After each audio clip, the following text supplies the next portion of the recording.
Bom dia a todos. Meu nome é Rebeca Mello, eu sou arquiteta urbanista, mestre em planejamento urbano pela Universidade de Paris I Sorbonne. Trabalho desenvolvendo planos urbanos e de mobilidade, tendo desenvolvido vários trabalhos na América Latina e África. E hoje eu farei a mediação desse webinário, onde vamos abordar o tema Perspectiva de Gênero da Infância para a Mobilidade Urbana na cidade pós-Covid-19, e esse webinário tem o apoio institucional da IDOM. A ideia do webinário surgiu, por um lado, quando a chamada do Circuito Urbano, né, uma iniciativa da ONU Habitat, criada para debater os temas do Outubro Urbano, que apoia institucionalmente e dá visibilidade a eventos organizados por diversos atores. E esse ano, como não poderia ser diferente, leva o tema Cidade pós-Covid-19. E, por outro lado, um desejo nosso, né, meu e dos meus colegas que trabalhamos com planejamento urbano, em divulgar nossas ideias e reflexões que vimos desenvolvendo no campo do planejamento e da mobilidade, e que convergem com os temas e subtemas propostos nesse circuito urbano de 2020. Né? E acreditamos que podemos trazer e contribuir para a valorização das nossas comunidades e cidades e aumentar o debate sobre o planejamento urbano e a mobilidade sustentável.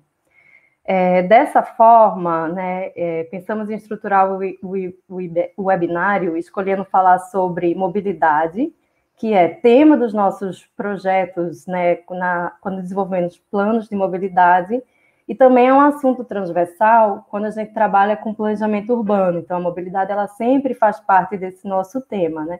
E agora, com esse dado novo da pandemia, prospectar como seria essa mobilidade pós-Covid-19, como seria essa cidade, né? A maioria das cidades do Brasil decretou medidas de isolamento social em meados do mês de março, que consistiu no cancelamento das aulas, na suspensão dos serviços e do comércio não essenciais, restrições de circulação de veículos e pedestres, e também do uso dos espaços públicos. Foram fechados parques, praias, calçadões de pedestres, já as praças tiveram seus equipamentos para crianças, módulos de ginásticas e quadras de esportes interditados. Com parte do comércio e serviço funcionando apenas, o sistema de transporte público coletivo continuou funcionando com sua oferta e horários reduzidos. E as pessoas, muitas com receios de usar o transporte coletivo, optaram por realizar os seus deslocamentos a pé ou em bicicleta. Esse contexto evidenciou a importância dos espaços públicos e da mobilidade ativa, ou seja, mobilidade a pé e de bicicleta. Passada a pandemia, que adaptações e que pontos devemos dar atenção para melhorar a mobilidade? Como deverá ser a mobilidade pós-Covid? E quais lições podemos aproveitar? No primeiro momento, as respostas a essas perguntas nos parecem conhecidas e correspondem aos conceitos da mobilidade sustentável que já vimos aplicando a planos e projetos e que precisam de impulso para sair do papel. Fazer aquilo que profissionais do planejamento urbano e da mobilidade já vêm falando há algum tempo já é meio caminho andado. Dessa forma, a gente estruturou esse webinário em 3 eixos. Primeiro, vamos falar sobre o urbanismo amigável à mobilidade sustentável, onde apresentaremos projetos e falaremos de conceitos de urbanismo orientado à mobilidade ativa. Sobre esse tema, quem vai palestrar e vai apresentar é Heloísa Barbeiro, de São Paulo. A segunda apresentação será realizada por Francesca Arecchiavala, que tratará da perspectiva da infância nos planos de urbanismo e apresentará o projeto desenvolvido por ele para a cidade de Valência. E Jéssica Lima, que é professora, pesquisadora e investiga assuntos relacionados à mobilidade e o deslocamento das mulheres. Trará a perspectiva de gênero. Esperamos que com essas apresentações possam trazer pistas de como a cidade pós-pandemia no Brasil e de forma similar na África poderá enfrentar os desafios impostos pela pandemia, no que tange o uso dos espaços públicos, a qualidade dos mesmos. Sabemos que muitos são subdimensionados, alguns bairros possuem baixos índices de metros quadrados de espaço públicos por morador, o que dificulta a reativação desses espaços públicos de forma segura, e também no deslocamento da população, seja na rede de transporte público, seja no uso das ciclovias, com segurança. Alguns desses desafios, eles já estavam postos antes mesmo da pandemia. Pensar a cidade a partir da perspectiva de gênero e das crianças poderá trazer oportunidades para lidar com este desafio, e principalmente pela sua escala de atuação, muito próximo da população, das organizações de bairros e dos movimentos sociais.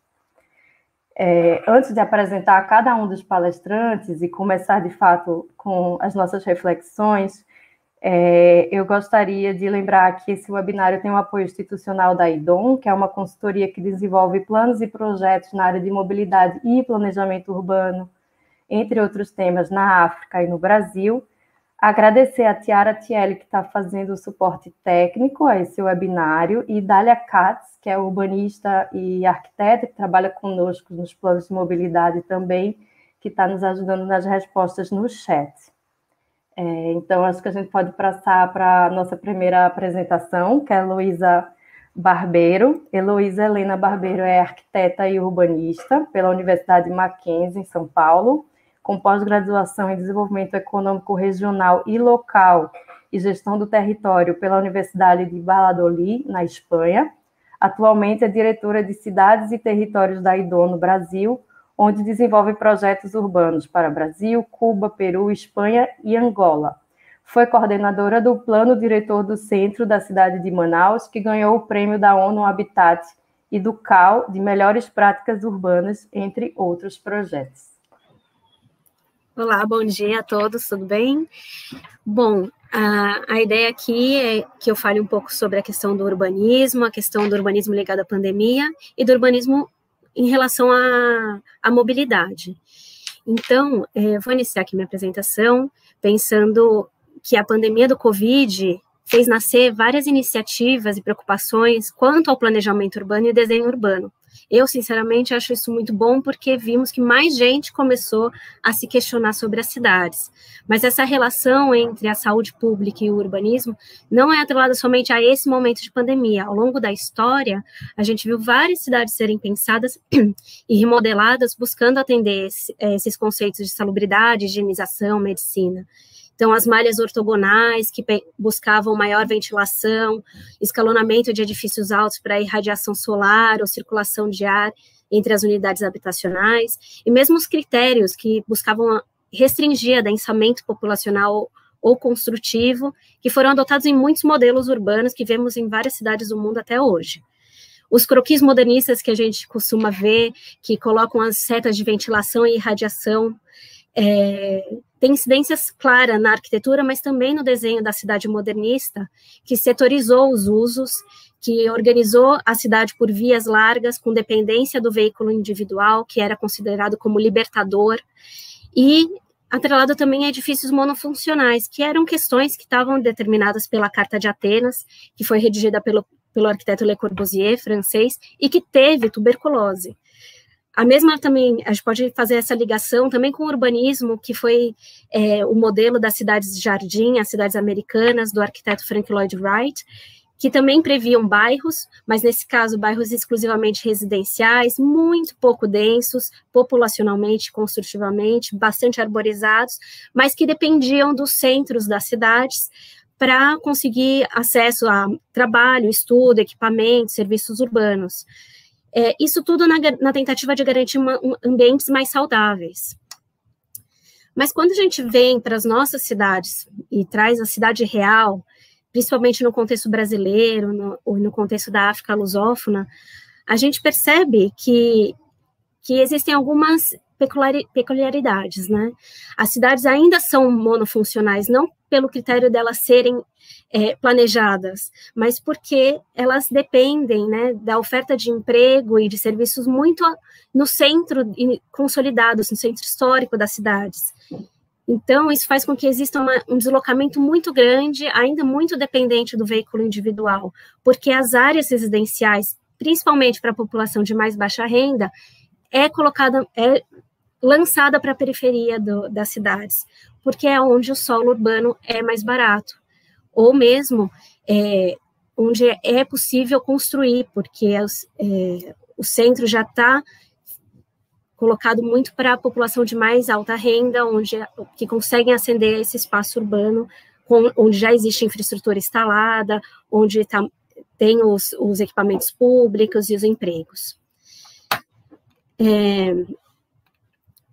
A gente vê isso muito claramente quando a gente fez o projeto na cidade de Luanda, onde a gente analisou 11 bairros que tinham baixíssimos índices de qualidade urbana e de vida da população. Eram bairros, ainda que não tão periféricos, ainda mais ou menos próximos do centro da cidade, mas que não contavam com rede de saneamento básico, não contavam com espaços de calçada, de vias, e que precisavam ali de projetos de urbanização, buscando melhorar essas condições, porque em contexto Covid, água potável é essencial, a gente precisa lavar as mãos, né? Então, ali a gente desenvolveu esse projeto. E aqui no Brasil a gente desenvolveu também projetos para a urbanização de favelas.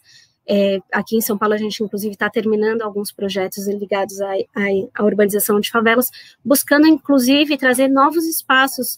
A Rebeca colocou, né, a questão da falta de espaços públicos por habitante. Então, a gente vê em muitos contextos, não somente de favelas, mas também de bairros periféricos, que não existem espaços adequados para habitantes, equipamentos públicos para recreação, e que no momento do Covid foi ainda mais restrito, né?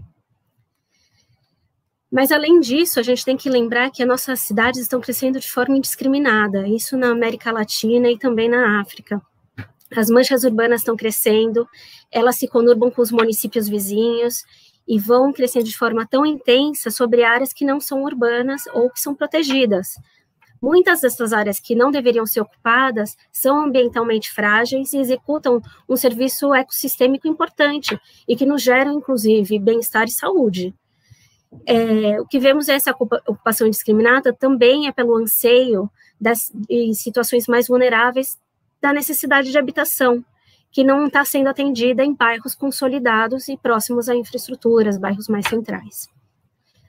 Se extrapolarmos essa questão ainda para as previsões que existem do painel intergovernamental sobre mudanças climáticas, vendo o avanço da mancha urbana sobre essas áreas ainda mais frágeis e as projeções de mudanças climáticas que prevêem chuvas mais intensas, aumento do nível do mar, a gente fica ainda mais preocupado, porque quando a gente aqui pela IDOM analisou 5 cidades brasileiras, entre elas 4 capitais, e também mais de 40 cidades na América Latina, a gente viu que a mancha urbana das cidades estão crescendo de 3 a 5 vezes o tamanho da mancha urbana atual. E essa tendência vai continuar se não houver nenhum tipo de melhora e de gestão desse território. E, ao mesmo tempo, não é só porque a mancha urbana está crescendo, não quer dizer que a população está crescendo nesse mesmo ritmo. A população vem crescendo já em um ritmo menos acelerado, de 1,5 a 2 vezes a população atual. Se a gente pensar que as cidades ainda são pouco resilientes, por exemplo, quando estudamos o caso de Florianópolis e Vitória, a gente consegue ver que as manchas urbanas atuais já estão em áreas de risco e mais de 15% da população dessas cidades vão ser afetadas por riscos naturais das mudanças climáticas. Então, essas abordagens de cidades mais sustentáveis já estavam sendo discutidas num cenário pré-Covid.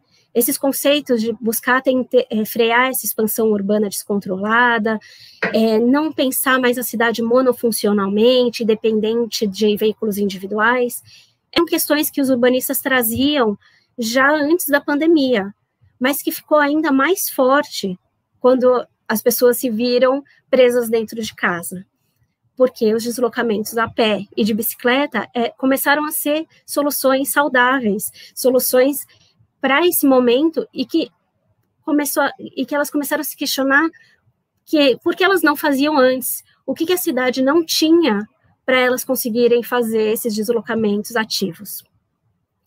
Então, a gente está falando num desenvolvimento urbano mais inteligente, mais sustentável, onde a cidade busca ocupar o espaço de forma mais eficiente, para que, assim, inclusive para que a infraestrutura urbana de saneamento também se utilize de forma mais eficiente e não tenhamos que construir infraestruturas muito grandes, muito longas, que atendam poucas pessoas. Quando a gente fala disso, a gente está falando sobre adensamento populacional, sobre adensamento construtivo, sobre mescla de uso.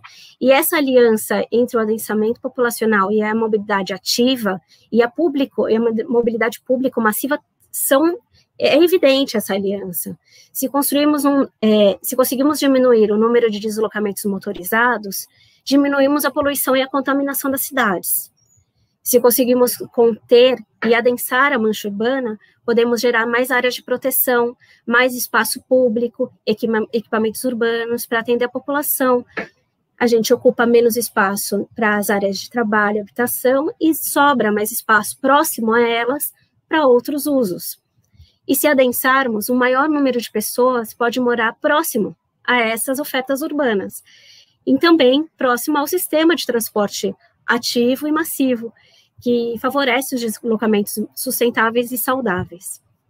O atual plano de diretores da cidade de São Paulo, de 2014, já trouxe alguns conceitos associados que vemos dessa associação do urbanismo e do adensamento com a mobilidade. Mas aqui na IDOM também a gente realizou alguns trabalhos que já associavam esses conceitos. Um caso é o plano de mobilidade da cidade de Sobral, onde a gente, além das questões de mobilidade analisadas, de transporte mais técnicas, a gente também fez uma análise urbanística, pensando na diminuição, principalmente, do perímetro urbano da cidade, que era muito extenso, e que para os deslocamentos de transporte eram difíceis, mas também para os deslocamentos de mobilidade a pé dificultavam muito e proporcionavam uma cidade de baixa densidade, com pouco espaço público e muitos vazios urbanos. Com uma área urbana mais restrita, é possível desenhar um sistema de centros e subcentros urbanos associado ao adensamento ao longo da rede mais eficiente de transporte público massivo. Mas também o transporte público massivo tem que ser entendido como um sistema de mobilidade que se conecta ao deslocamento a pé e ao deslocamento de bicicleta. Então, a gente também propôs redes de ciclovia, pontos de bicicleta compartilhada, porque é importante a gente entender que o deslocamento ativo é o primeiro deslocamento que qualquer um faz. Então, para chegar no ponto de ônibus, você precisa da rede de calçadas. Para você chegar na estação de metrô, você vai precisar de uma ciclovia e de um ponto para deixar sua bicicleta. É necessário. E mesmo até para chegar no seu carro, você vai se deslocar a pé em algum momento. Então, a cidade deve crescer para dentro dela mesma, ocupando esses vazios urbanos que já existem e utilizando melhor o espaço.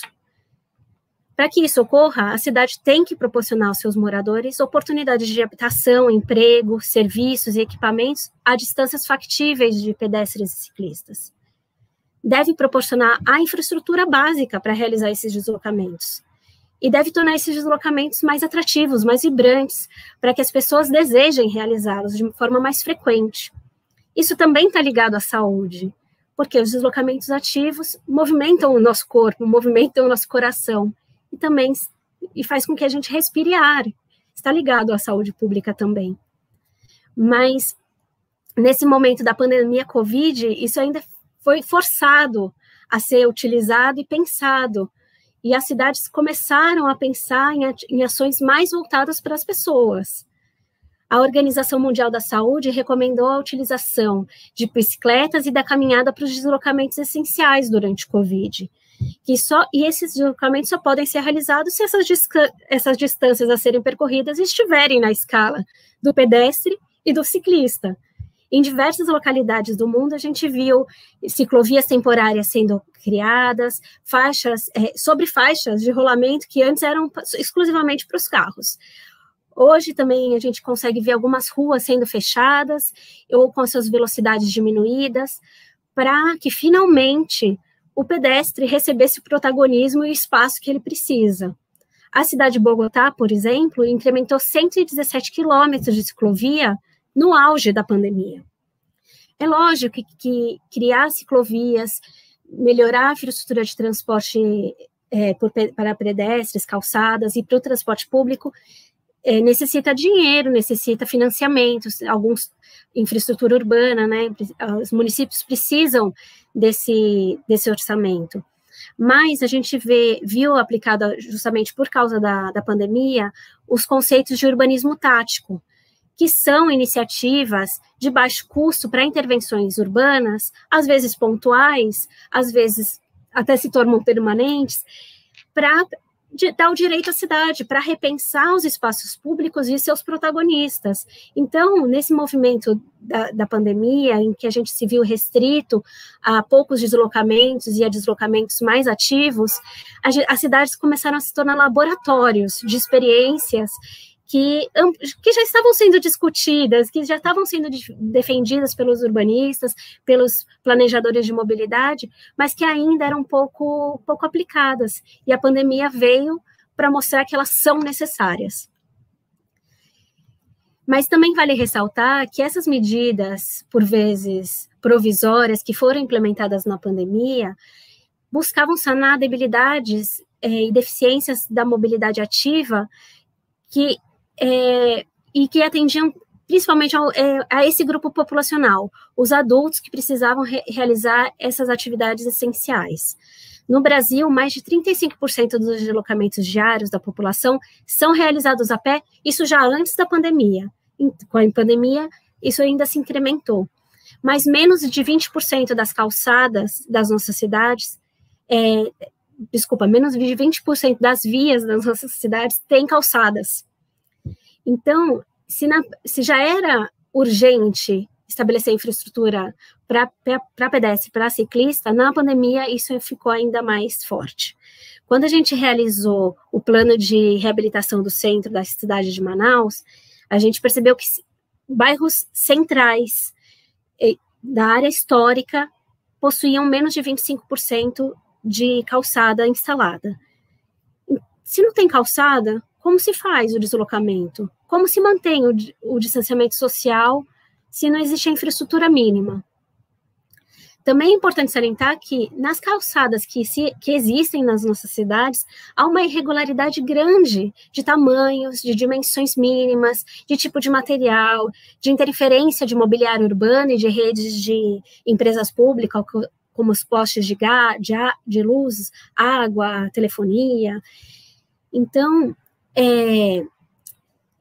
a gente precisa ver que as calçadas que existem também precisam de melhorias. E vale lembrar que, apesar de serem espaços públicos, a construção e a manutenção depende, na maioria dos casos, do proprietário do lote colindante, o que gera ainda mais heterogeneidade e, consequentemente, maior dificuldade no deslocamento a pé.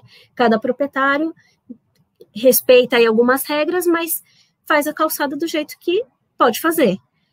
Mas, ora, se as ruas são destinadas aos carros e muitas vezes estão estacionados somente, mas são responsabilidade e financiados pelo poder público, por que as calçadas que são destinadas às pessoas não são? Esse questionamento se tornou ainda mais presente nas discussões das cidades que queremos e necessitamos para o futuro em um cenário pós-Covid. A gente deve consolidar o protagonismo do planejamento urbano e da mobilidade nas pessoas, nos deslocamentos ativos, na provisão das áreas verdes, espaços e equipamentos públicos e da proximidade de oferta de habitação e emprego. Espero que as restrições que vivemos durante esse cenário pandêmico e que ainda estamos vivendo sejam lições e que as experiências que já foram colocadas ainda de forma provisórias possam se consolidar e gerar ações para cidades mais humanas.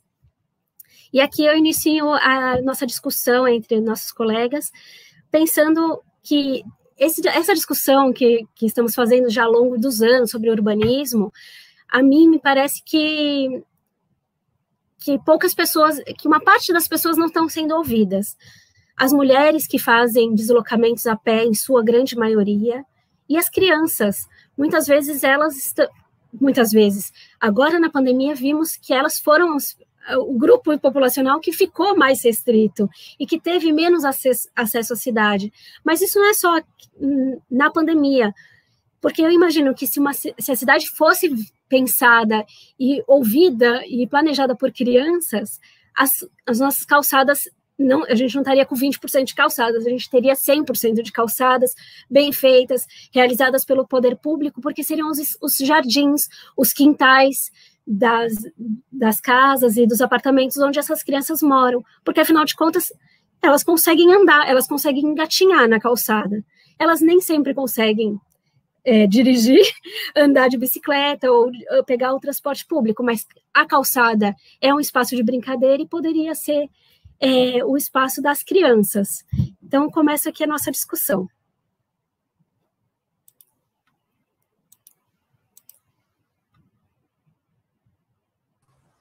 Rebeca? Oi, voltei. Parabéns, Heloísa, muito, muito interessante a sua apresentação, né? Eu acho que a gente vai da escala macro, né, de pensar a cidade, né, o crescimento dessa mancha urbana, que cresce além do que seria necessário, né, isso impede que a gente tenha uma cidade mais densa e que possa, com isso, criar esses deslocamentos de modos ativos, né? Você passou depois para o desenho da cidade, né? Então abordou questões importantes, como, por exemplo, a manutenção das calçadas, né? Por que a manutenção das vias, onde, né, as faixas de rolamento, por onde passam os carros, cabe ao poder público, e as calçadas que caberiam às pessoas, não, né? E chegando aí à reflexão do nosso tema, né? A perspectiva das crianças e das mulheres. Eu achei bem interessante, apareceram algumas perguntas que eu acho seria importante você responder. Uma delas é a propósito do projeto do perímetro urbano de Sobral, né? E ele pergunta como foi direcionado, né? O limite proposto levou em conta o conceito de cidade de 15 minutos, né? Como foi proposta a diminuição do perímetro urbano? Quem perguntou foi o Rodrigo Pardo, e tem muito a ver com a pergunta que ele também fez, né, sobre o crescimento populacional, né? Você disse, o crescimento populacional não é tão acelerado. E esse crescimento da mancha deve-se a qual fator principal que não o fator populacional? Eu acho que assim, as duas perguntas elas estão muito relacionadas, por isso que eu justamente queria juntar elas. Então, o que acontece é que a mancha urbana ela vai crescendo com muita baixa densidade. Então, o que a gente vê são modelos de cidade onde a gente tem casas ou apartamentos muito grandes para poucas pessoas, atendendo a poucas pessoas. Além disso, a gente tem que pensar que as nossas cidades elas têm uma segregação socioespacial importante. Então, os modelos de habitação para as pessoas de mais baixa renda também ainda são muito de casas, é uma densidade construtiva baixa, e ao mesmo tempo que os bairros mais centrais, onde tem população de mais alta renda, nem sempre são muito densos também, apesar de ter edifícios, são apartamentos grandes, onde vivem só 2 pessoas. Quando a gente está falando de cidades mais sustentáveis, a gente está tentando rever esse modelo de apartamentos muito grandes para poucas pessoas e casas também que às vezes abrigam até mais pessoas, mas que estão muito periféricas com baixa densidade. É uma mescla de uso do solo, de tipos de setores sociais morando próximos em bairros mais consolidados e mais densos construtivamente, onde no mesmo prédio morem mais famílias. E isso também levou, no caso de Sobral, aí também deixo a Rebeca participou nesse projeto também, ela pode responder, o Francesc. A ideia também era para dar mais eficiência ao transporte público, chegar nas linhas, as linhas de transporte serem mais inteligentes e terem mais eficiência, elas têm que receber mais gente. E se a cidade é muito longa, muito espraiada, você está atendendo poucas pessoas em pontos muito longe, praticamente fazendo um ponto a ponto, né, conectando a pessoa com o local de interesse, do que estabelecendo uma malha e uma rede de transporte. Essa rede tem que ser alimentada por mais pessoas. Então, a diminuição do perímetro urbano leva à ocupação mais densa dessa cidade. Também, É Rebeca, se isso. você... Não, é exatamente isso, assim, acho que primeiro é justamente isso, né, você diminuir o perímetro urbano para criar uma cidade mais densa e logo você ter, né, mais oferta, né, mais demanda para o transporte coletivo. Sobral tinha uma linha de metrô que tinha uma baixa demanda, então fazia muito mais sentido propor um adensamento ao longo da linha do metrô do que um adensamento esprairado, né, e eu acho que outro dado muito importante, que é uma coisa que você falou sobre esse crescimento espairado de baixa densidade da mancha urbana. E outra coisa são a própria legislação municipal, que determina perímetros urbanos muito maiores do que a necessidade de crescimento populacional da cidade. E era justamente isso que acontecia em Sobral. Quando a gente estudou a projeção da população e o quanto, né, de área precisaria para acomodar esse crescimento da populacional, a gente viu que o perímetro urbano de Sobral era muito maior do que a necessidade. E aí, o que acontecia?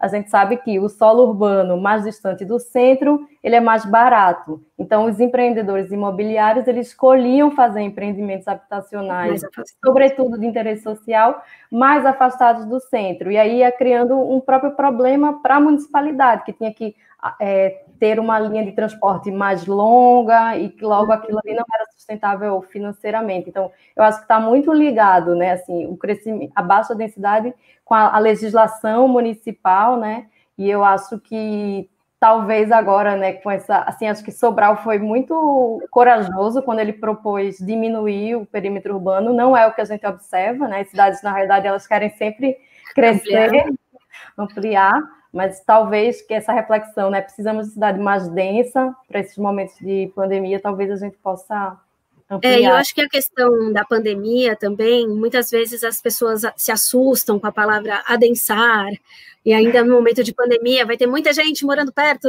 meu Deus! Não é o caso, né? É um adensamento pensando também em liberar espaços de convívio, espaços públicos próximos. Não é um adensamento onde vai morar muita gente no mesmo domicílio, não é esse é o caso, é um adensamento populacional em edifícios, também ligado à construção, mais densos os edifícios, não só esse adensamento pensando, acho que tem esse caráter de pensar em verticalização somente, como adensados. Não, uma cidade, por exemplo, muito densa é a cidade de Amsterdã, ela é super densa e a gente tem aquela imagem que ela tem 3, 4 pavimentos, e tem uma densidade de população grande. Muito bom. Bom, a gente vai voltar com a Heloísa no final para responder o restante das perguntas. Agora vamos passar para o nosso segundo palestrante do webinário, Francesc Arechavala, que é licenciado em Geografia pela Universidade Autônoma de Barcelona, Master em Planejamento e Gestão e da Mobilidade Urbana pela Universidade Politécnica da Catalunha. Foi responsável por numerosos projetos de gestão e planejamento de mobilidade urbana em diferentes cidades da Espanha. Destaco aqui os planos de mobilidade urbana de Valência, Alicante e Múrcia. Francesc também desenvolveu vários projetos no Brasil, então ele desenvolveu o plano de mobilidade urbana de Sobral, Santa Maria, Novo Hamburgo, também o plano de mobilidade de pedestres do Distrito Federal, que é uma experiência muito, muito interessante, e Francesc faz parte da Associação de Pais e Mães de Valência, tendo desenvolvido uma série de proposições para a mobilidade de crianças, e é sobre esse projeto que ele vai falar hoje. Oi, Francesc. Seu microfone está desligado. Um minuto. Agora.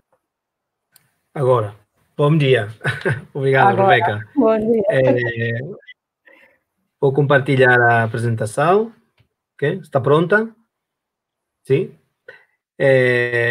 Então, como falou Rebeca, vou apresentar o projeto que estamos desenvolvendo os últimos 4 ou 5 anos em Valência. É um projeto para melhorar a mobilidade urbana nas escolas de 2 bairros da cidade de Valência. E, principalmente, eu gostaria de falar da metodologia, porque não somente é um projeto urbano, um projeto técnico, sino que nós entendemos os projetos de mobilidade infantil como um projeto educativo para desenvolver ao longo de 2, 3 anos, ok? Então, principalmente vamos a falar qual é o objetivo, não? Quando nós queremos trabalhar a mobilidade infantil, temos que ter um objetivo principal, não? No nosso caso, em Valência, era um objetivo muito genérico, mas muito claro, não? Aumentar a autonomia das crianças, melhorando o espaço público. E ter a certeza de que os meus filhos podem fazer o percurso de casa até a escola solos, acompanhado dos amigos, do grupo de gente das aulas, e isso tem que ser feito melhorando o espaço urbano, para dar segurança viária a esses deslocamentos. Então, esse ponto na Espanha é importante nas escolas públicas. Na Espanha temos 2 modelos de educação, a escola pública e a escola privada ou concertada, e no caso da escola pública, são equipamentos de proximidade, ok? Esse é um conceito muito, muito importante, porque se a escola é um equipamento de proximidade, a maioria das crianças mora muito perto dela, ok? Nos casos que nós analisamos, nas 6 escolas que foram analisadas no nosso projeto, 90% das crianças moram num raio inferior aos 1.500 metros, ok? São todas escolas públicas, então são equipamentos de proximidade. Então, se você mora muito, muito perto da escola, menos de 1.500 metros, a divisão modal é a pé, ok? A maioria, 85% das crianças deslocam-se da casa para a escola a pé, ok? Esse é um padrão de mobilidade que, no caso das escolas privadas, não acontece, porque então não é um equipamento de proximidade, então as escolas privadas têm um problema da gestão da mobilidade motorizada, e dos pais e mães que levam as crianças de carro, muito importante. É um problema que nós não temos nas escolas públicas, não temos muito grande, ok? O problema que nós temos é que 85% das crianças, elas chegam até as escolas caminhando e não temos o espaço público que nós precisamos, ok? Então, gostaria agora de falar isso, esses 2 conceitos que para nós são muito importantes. A proximidade, e a escola tem que ser um equipamento de bairro, de proximidade, porque estamos construindo bairro, ok? Temos que fazer cidades que funcionalmente sejam bairros, uma suma de bairros. Então, a segunda reflexão que nós fizemos quando iniciamos o projeto era isso, que nós queríamos fazer um projeto que seja transformador. Então, não queríamos fazer um projeto técnico que em 2, 3 semanas, 4 podia ser feito, e não queríamos que umas pessoas técnicas analisaram o entorno urbano e fizeram as propostas de melhoria, se nós queríamos fazer um projeto com diversos níveis de colaboração. E o principal, o nível 1, os promotores de tudo isso, tem que ser a escola, as crianças, as famílias e os professores. Então, nós achamos que para que um projeto de mobilidade infantil seja transformador, tem que ser um processo bottom-up. Tem que nascer de uma necessidade da escola, tem que promover as famílias, os professores, a equipe educativa das escolas, tem que involucrar as crianças, e nesse nível 1 de promotores tem que nascer o projeto. Depois, num segundo nível, nós vamos a cercar os colaboradores do projeto. Tem que ser a escala de bairro. Temos que involucrar os vizinhos, as lojas, as associações de vecinos, de comerciantes, não? O tecido urbano, social que nós temos no bairro, temos que tentar involucrar no projeto.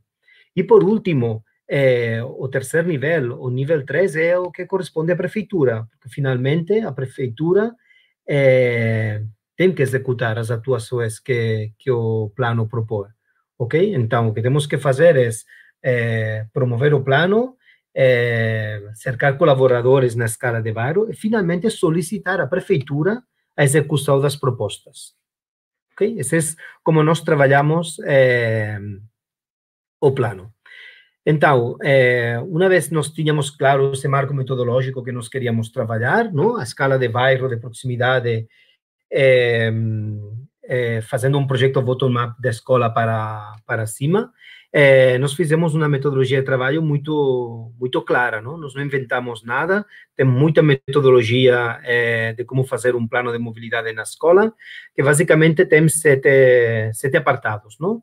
O primeiro foi a organização e programação, e a equipe de pais e mães da escola, falamos com os professores, como equipe diretivo da escola, para organizar e coordenar os trabalhos para fazer o projeto. Então, coordenamos os trabalhos, falamos das atividades que tinham que ser feitas, o pessoal que nós precisávamos para fazer o trabalho. E depois, a primeira atividade foi a pesquisa de mobilidade. E é fundamental, num projeto de mobilidade, de qualquer tipo, fazer uma pesquisa de mobilidade para identificar os padrões de mobilidade, a divisão modal, quais são os itinerários de acesso que as crianças utilizam da sua casa para a escola, qual é o tempo de percurso, não? Todas as informações que servam para caracterizar a mobilidade, os padrões da mobilidade de cada uma das escolas. Depois foi a parte mais técnica do trabalho, não? Que simplesmente é fazer a exploração dos resultados da pesquisa. Essa exploração tem que falar da divisão modal, o que falávamos, não? Que no caso da nossa escola, quase 85% das crianças vêm a pé. Temos que identificar os principais itinerários. No nosso caso, foi uma surpresa quase, porque não tínhamos um itinerário muito claro, porque todas as crianças moram muito perto da escola. Então, todas as ruas têm crianças que cada manhã percorrem o itinerário para a escola, não? Então, identificamos, mais que um ou dois itinerários muito claros, nós identificamos infraestrutura ou interseções que deveriam ser melhoradas do ponto de vista da segurança vial, ok? Aqui em amarelo, vocês podem ver, não? Que temos uma intersecção de quase 40% das crianças têm que passar por ela cada manhã, e tem um desenho urbano que não é seguro para as crianças. Depois, a terceira etapa foi fazer a visita de campo com as crianças. Nós achamos muito importante explicar o resultado das pesquisas e a exploração às crianças, que eles foram conscientes do que eles haviam resposto nas pesquisas. Okay? E foi muito interessante falar com eles, falar da identificação dos pontos que eles achavam que eram perigosos, e falar com eles de qual tinham que ser as propostas para melhorar, o que eles achavam que tinha que ser a melhoria urbana proposta. E eu acho que isso é muito importante para um projeto de mobilidade infantil. Temos que involucrar as crianças e elas têm que sair das aulas, têm que caminhar o espaço público, têm que caminhar as ruas, têm que conhecer o bairro, ok? No nosso caso, como a maioria das crianças moram perto da escola, o espaço público por onde eles caminham é um espaço público conhecido. Eles conhecem as ruas, as lojas, ok? Então, nós o que precisamos era que eles forem conscientes do que nós tínhamos que melhorar. E depois disso, nós fizemos as propostas, não? A partir do resultado das pesquisas, do que nós falamos e desenhamos com as crianças, identificamos uma série de melhorias, que principalmente são o que nós falamos de atuações de quase acupuntura urbana, não? O que falava Jaime Lermer em Curitiba, não? Que são pequenas atuações que muitas vezes, aos olhos da prefeitura, passam desapercebidas, porque são atuações muito pequenas, não? Que no escritório de uma prefeitura, um técnico, um arquiteto, ele não chega a perceber a necessidade dessa melhoria urbana. Então, as nossas propostas foram melhoria das calçadas, permitir a continuidade urbana, a continuidade da caminhabilidade nos itinerários de pedestres, melhorar a visibilidade nas interseções, a segurança viária, propostas para a redução da velocidade, isso é fundamental nos entornos das escolas, reduzir a velocidade, melhorar as portas de acesso nas escolas, criar espaços urbanos grandes, cômodos para os pedestres, e melhorar em disciplina viária. E perto das escolas, nas horas pico da manhã, Temos muita indisciplina viária de estacionamento que tem que ser regulado, ok? Então, não eram grandes propostas urbanísticas, sino era mais isso, não? Pequenas atuações que nós falamos de atuações de acupuntura urbana, quase. Depois, o que é muito importante, o que nós achamos que faz a diferença entre um projeto técnico e um projeto quase educativo, são as atividades que têm que ser feitas ao longo de todo um ano ou 2 anos, ou têm que ser feitas de maneira contínua com as crianças das escolas, não? Então, nós, além das visitas que fizemos na rua com as crianças, fizemos muitas atividades ao longo dos anos, não? Eu vou mostrar somente algumas, mas os que acho que são mais interessantes, não? Depois de fazer a exploração da pesquisa, nós identificamos alguns itinerários que tinham uma demanda maior. Como falei, não tínhamos 1 ou 2 itinerários com muita demanda, mas poderíamos identificar 2 itinerários que, quando mais perto eles estão das escolas, eles pegam maior demanda, não? Então, nós organizamos o Pedibus, que simplesmente foi como criar um ônibus, mas que ele funciona a pé, ok? Você tem um ponto de saída e, ao longo do itinerário, você tem diversos pontos de parada, onde os pais, mães e crianças, eles podem pegar o ônibus a pé para, finalmente, criar um grupo grande de pessoas para chegar até a escola a pé. A ideia é que o Pedibus tinha um voluntário, uma pessoa adulta, voluntário, que guie o grupo de crianças. Okay? Dessa maneira, as crianças mais têm a sensação de caminhar até a escola solos, com autonomia. Okay? O que realmente aconteceu no nosso caso foi que nós criamos grandes grupos de pessoas a pé, de pais, mães, avós, não? Mas isso fiz muito visível a caminhada até a escola. Eu acho que foi um projeto interessante. Depois, outra coisa que nós fizemos e que as crianças gostaram muito foi sinalizar os itinerários a pé até as escolas. E nós coordinamos com as 6 escolas dos bairros um dia para fazer o desenho na rua desses itinerários de pedestres. Então, nós criamos umas plantilhas, compramos a pintura e, com as crianças, fizemos esse desenho ao redor de todas as escolas, para marcar o caminho a pé.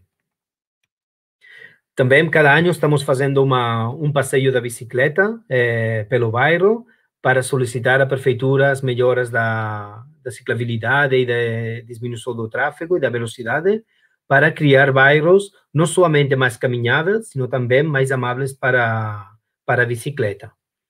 Ok? Nós temos feito já 5 anos esse passeio da bicicleta e vamos tentar fazer cada ano. Também fizemos, depois de finalizar a parte mais técnica do projeto, fizemos uma James Jacob Walk, não? Nós falamos aqui em Valência de passeando com Juanita, que foi a maneira de fazer uma passejada pelo bairro, explicando um pouco os resultados do projeto, não? E nós aglutinamos muitas pessoas do bairro, pais, mães, vizinhos, foi uma passejada interessante. E, finalmente, depois de fazer todas essas atividades, 1 ano depois de iniciar os trabalhos, o que nós fizemos, pais, mães, junto com a equipe diretivo da escola, foi apresentar o projeto na prefeitura, ok? Então, nós solicitamos uma reunião com o prefeito, com os secretários, com o objetivo claro de mostrar o projeto que foi feito durante todo o ano e solicitar a implementação das melhorias urbanas, ok? O que nós solicitamos por exemplo, melhorar a largura de uma calçada, por exemplo, isso não tem capacidade a escola de fazer, não pode fazer isso. Então, a competência para melhorar o espaço urbano é da prefeitura. Então, o que nós fizemos foi solicitar à prefeitura a melhoria desses pontos. De meia, mais ou menos, cada escola solicitava 20, 30 pontos de melhoria urbana, ok? Mas são pequenas atuações que, para uma prefeitura grande como Valência, tem quase 1 milhão de habitantes, não é caro. Então, eles podem fazer isso sem problema. É vontade política. Se eles têm vontade política de fazer isso, eles podem fazer sem problema nenhum, ok? E então, o que fosse a parte interessante, o que faz um pouco a diferença entre o projeto clássico de mobilidade infantil e o que nós fizemos em Valência, foi que o projeto não foi feito somente por uma escola. Nós agrupamos 10 escolas do bairro de Patrais e Três Forques de Valência. Então, isso tem muitas vantagens, não? A primeira é que quando você vai para a prefeitura, se você é somente uma escola, são 500 alunos, mas se você vai à prefeitura para solicitar uma melhoria urbana de 10 escolas, você está falando já diretamente de 5.000 alunos, ok? No seu caso, é uma visibilidade muito maior. E tem outras vantagens isso, não? Por exemplo, fazer um plano de mobilidade somente de uma escola, você tem o potencial que tem. Tem os pais involucrados, tem os diretores, os professores, mas tem essa equipe, não tem mais.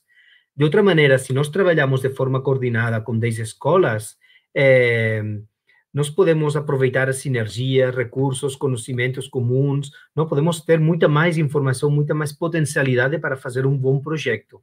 Então, nós achamos importante isso, ter mais sinergias com outros pais de outras escolas para fazer um projeto muito mais potente.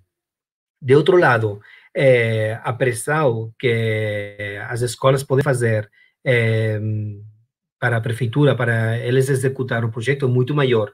Nós achamos muito a diferença de que não foi uma escola quem solicitava a implementação das melhorias, foi quase um bairro, um projeto de bairro que estava solicitando à prefeitura umas melhorias urbanas para, finalmente, não somente melhorar o espaço urbano da escola. O que estamos fazendo com um projeto assim é melhorar o desenho urbano do bairro inteiro. É um projeto já que ascende a escala da escola para falar de bairro. Okay? Isso foi muito interessante. Então, o projeto converte-se em um projeto para transformar e melhorar o espaço público do bairro inteiro. Estamos trabalhando a escala das escolas, individualmente cada uma delas, mas, finalmente, a suma de todos os projetos é um projeto para melhorar o bairro. Ok? Nós achamos que isso foi a chave para que a prefeitura implementasse muitas das propostas que nós solicitamos. E então nós perguntamos isso, não? O que aconteceu, finalmente, não? Depois da apresentação na prefeitura, o que aconteceu? A prefeitura executou muitas das propostas. Por exemplo, aqui tem uma imagem de um eixo da pedestres que não tinha continuidade. Tem uma escola que na frente tem um parque público, onde de tarde todas as crianças vão para o parque para brincar, e não tinha uma continuidade da pedestres. Simplesmente, nós solicitamos à prefeitura criar uma faixa de pedestres para conectar a escola e o parque. Muito simples, são linhas de desejo dos pedestres que não eram atendidas. Então, coisas assim muito simples.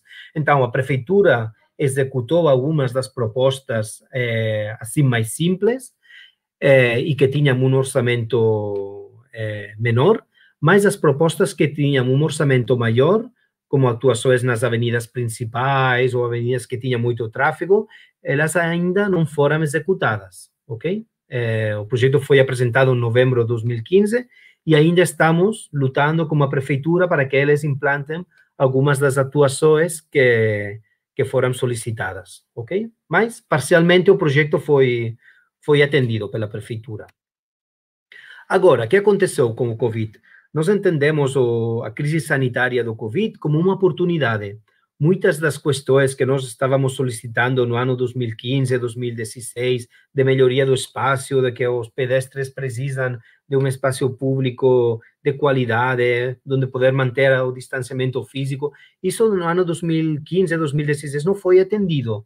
Mas agora, como o Covid, foi uma oportunidade para falar novamente com a prefeitura e executar a proposta.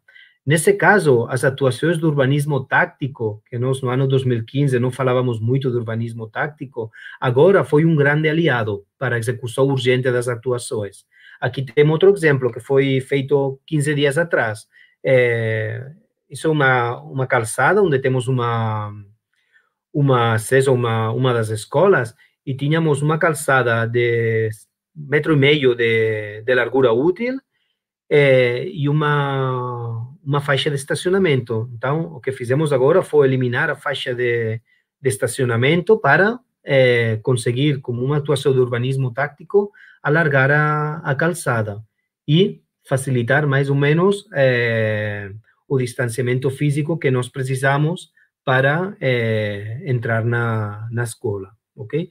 Então, nós aproveitamos o Covid, ou entendemos o Covid como uma oportunidade para fazer uma pressão às administrações públicas para melhorar o espaço público. Também,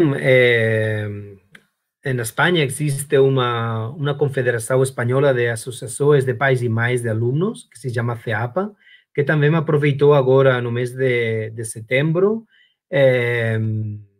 a situação sanitária do Covid para solicitar uma melhoria do espaço urbano. Eles criaram um hashtag, que era Revuelta Sostenible al Cole, com a ideia de que quando as crianças voltaram para a escola depois do Covid, que foi a primeira semana de setembro, essa volta à escola seja sustentável, ok?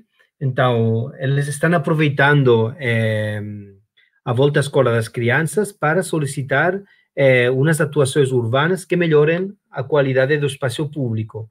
E as razões são muito claras, não?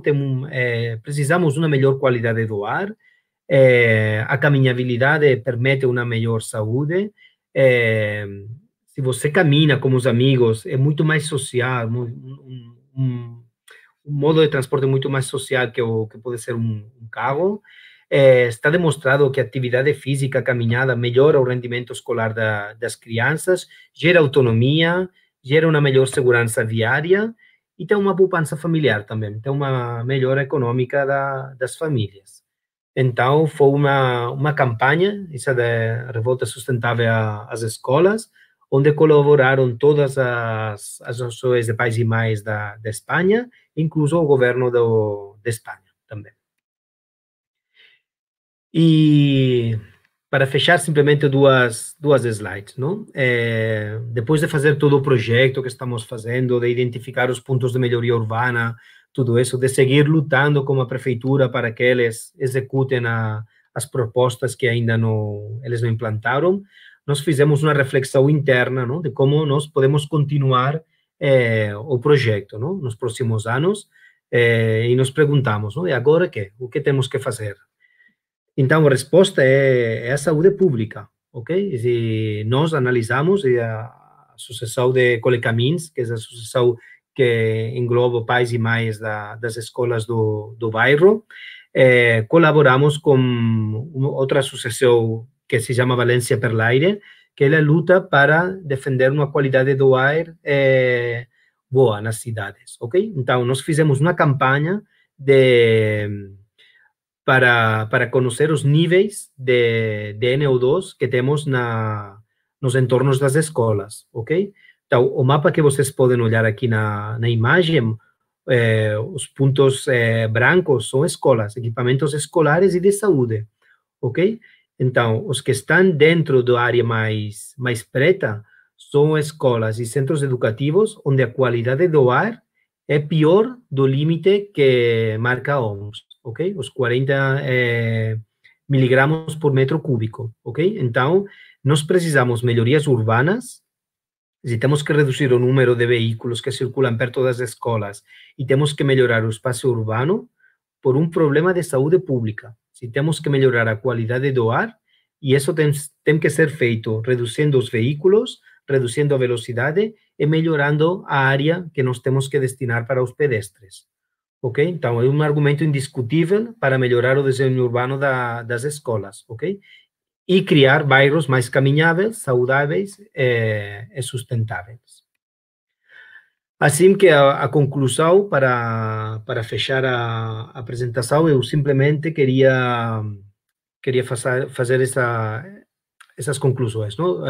Os estudos de mobilidade nas escolas, nós achamos que tem que partir de uma necessidade delas, assim, não pode ser um projeto técnico que a prefeitura fala, ok, vou melhorar as escolas, que pode ser, é outra alternativa, mas nós achamos interessante que seja um processo bottom-up, que a necessidade seja das escolas, que as crianças estejam involucradas, que seja um processo de bairro e que, pouco a pouco, a prefeitura assuma as conclusões dos trabalhos, ok? Nós achamos que os projetos assim são muito mais transformadores que um projeto que seja implantado de forma técnica somente com os técnicos da prefeitura.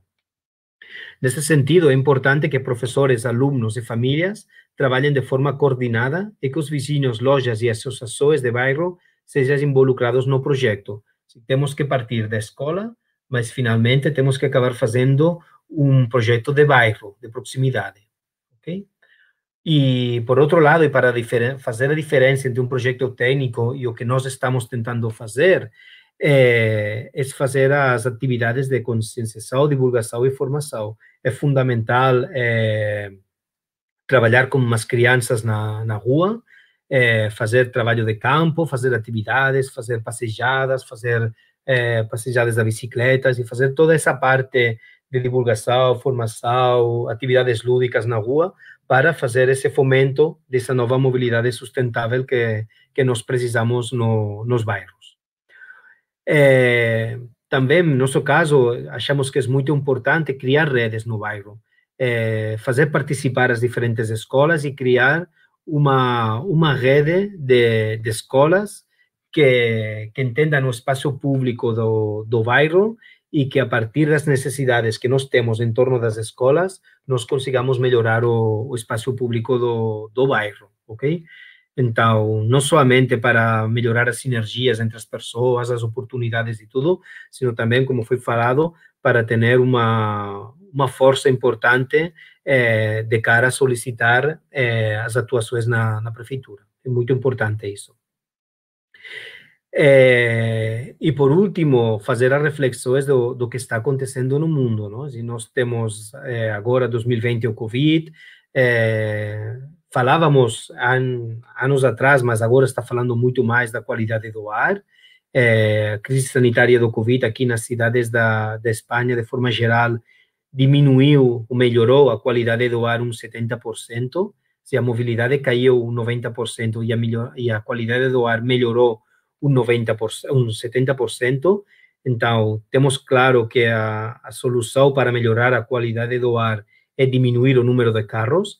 Evidentemente, a solução não pode ser fazer um confinamento de novo. O confinamento não é o caminho, mas o caminho sim que é diminuir o número de carros. E temos a mostra de que agora, com o Covid, diminuímos o número de carros e a qualidade do ar melhorou espetacularmente. Então, temos que melhorar a qualidade do ar por um problema de saúde pública nas nossas cidades. E, finalmente, a escala global, temos um problema de mudança climática que também o desenho urbano das cidades tem que melhorar para melhorar a mudança climática, não? Então, a nossa ideia é fazer um projeto local, não? Um trabalho local à escala de bairro para melhorar na escala global. Ok? Seria falar do local para o global. Ok? E essa era a minha apresentação, a minha ideia. Qualquer dúvida ou qualquer comentário, estou a dispor para responder e para falar. Muito obrigado.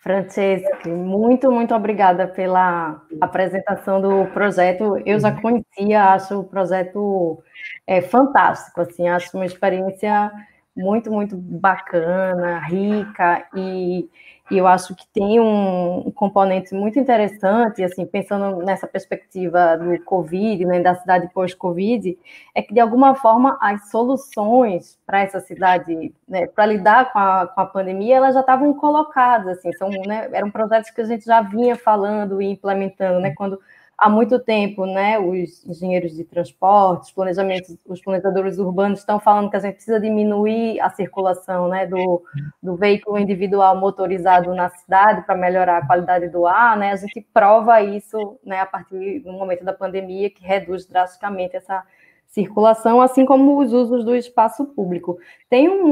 Querendo fazer um link um pouco com o que a Heloísa falou, tem um componente muito interessante que você traz na sua apresentação, que é a proximidade do equipamento da escola, né? Então, assim, é você morar próximo da escola, né?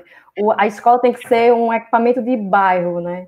E não da cidade, né? Não é necessariamente o que acontece no Brasil, porque a gente tem muitas escolas privadas que estão distantes, as pessoas moram distantes, então assim tem o pico, né, do tráfego, né, a alta do pico do tráfego nas vias corresponde justamente à saída e à entrada das crianças na escola, e aquilo gera um problema para toda a circulação, né?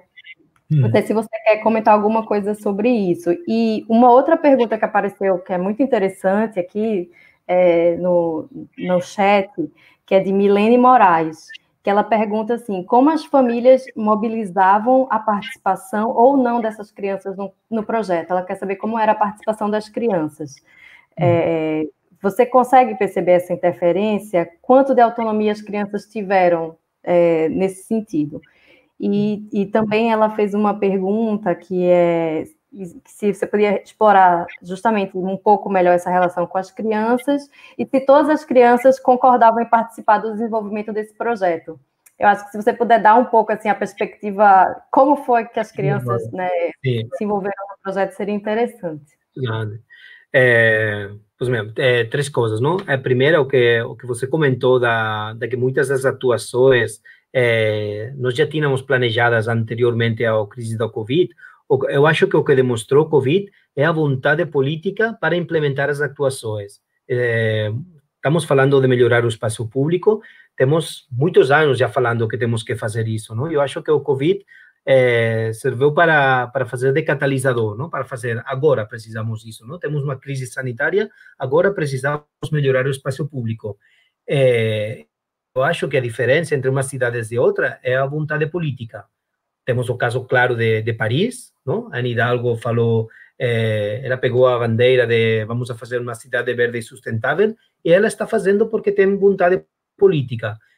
Aqui na Espanha temos o caso de Madrid, por exemplo, que não está fazendo nada. É um exemplo de como não tem que ser feitas as coisas depois do Covid, não? Então, eu acho importante isso, não? Que o Covid colocou o político no frente do cenário, não? A cidade que melhora é porque tem vontade política, e a que não é porque o político não quer fazer nada, não? Então, depois, as duas questões que você falou, proximidade.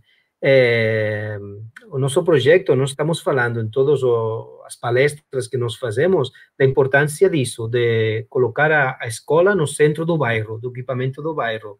Agora também estão falando muito da cidade dos 15 minutos, não? Nas cidades mediterrâneas que nós temos, são cidades relativamente pequenas. Valência é a terceira cidade mais grande de Espanha e tem menos de 1 milhão de habitantes, é muito densa e compacta.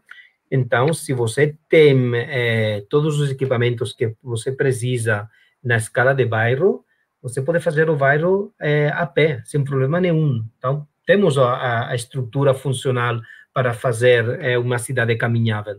O que nós não temos e temos que fazer é a infraestrutura. Se precisamos das calçadas, calçadores, precisamos dar uma resposta do ponto de vista do desenho urbano a uma realidade que é existente. E depois, por outro lado, fazer isso, defender as escolas como um equipamento de proximidade, porque nós aqui também, cada vez mais, temos o debate de que se a educação tem que ser privada ou não. Tem o problema. Então, nós, do ponto de vista da mobilidade, sempre falamos isso. Se você tem uma escola privada, a parte da mobilidade vai quebrar completamente. E o ponto positivo também de ter uma escola com equipamento de proximidade é que as crianças, os seus amigos, vão morar no bairro. Então, não somente para caminhar até a escola, sino depois da tarde ou fim de semana, eles vão poder caminhar solos entre as casas dos amigos, não? Você está criando um espaço urbano onde as crianças vão ter facilidade e conhecimento para se deslocar com autonomia, ok? No caso da escola privada, normalmente você tem os amigos espalhados por toda a cidade, não? Então, você sempre tem que solicitar ao pai ou mãe de pegar o carro para ir até a casa dos amigos, não? Então, entendemos o bairro nessa escala, não? E, por último, a participação das crianças. Nós, o que fizemos, o projeto nasce de associação de pais e mães da escola. Então, no nosso caso, na minha escola, eu acho que éramos 6, 7 mães e pais, temos fotógrafos, arquitetos, geógrafos, não? Disciplinas diferentes, que nós falamos com os professores, e a participação foi nas aulas. Se nós falamos com os professores para pegar uma segunda-feira, uma manhã inteira, e fazer diferentes talleres com os alunos. Não? Nós pegamos os alunos eu acho que foi de 10 anos até 12 ou 14 anos, ok? E depois, para fazer o trabalho de campo e sair na aula, foi o mesmo, foi uma atividade escolar. Se nós falamos com os professores e falamos, próximo dia vamos a pegar os 30 alunos de cada aula e vamos a fazer, durante uma semana, cada aula, uma passejada na rua. Então, não era uma coisa separada do currículo escolar, não? Se foi coordenado com uma escola e foi uma atividade escolar. Nós pegamos toda a aula inteira e saímos. O problema que nós identificamos é que nós explicamos o projeto aos pais, mães, não? Os vizinhos, não? As pessoas além do entorno da escola, e o problema é a vontade de participação pública. Se nós, finalmente, colaboramos 20, 30 pais mais da escola, mas a escola tem 500 crianças, não? São 300 famílias. Então, evidentemente, é impossível fazer que as 300 famílias participem do projeto, mas tentamos fazer isso. Mas é um problema, eu acho, genérico de participação pública, não? Do voluntariado, de querer dar umas horas de cada um para um projeto assim de voluntariado. Mas esse é sempre o debate que temos na participação pública. Muito bom, muito bom. Obrigada, Francesca. E tem outro componente que eu acho muito interessante, é quando as escolas se juntam, sim? Uma escola sozinha para pedir melhorias para a prefeitura é mais difícil, não? Então, assim, o poder que tem nessa rede de escolas de se juntarem para pedir que melhorem as calçadas, muito interessante. Vamos agora, depois Francesca volta para o final para a gente debater.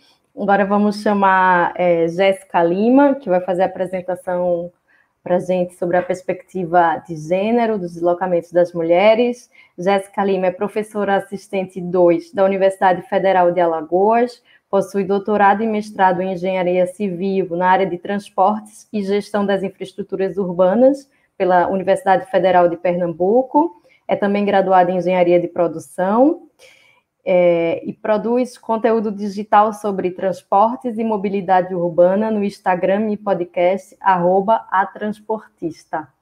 Oi, Jéssica. Oi, Rebeca, obrigada. Queria agradecer muito a Aidon pelo Muito obrigada. E também aos colegas Francesca e Heloísa, que apresentaram tão bem antes de mim. Vai ser até um desafio, né, apresentar depois deles. Eu acho, inclusive, que a minha apresentação é um pouco mais assim, generalista do que a deles, né? Então, espero que quem está aí assistindo não fique achando que foi diferente demais. Eu posso colocar já a apresentação? Sim. Certo.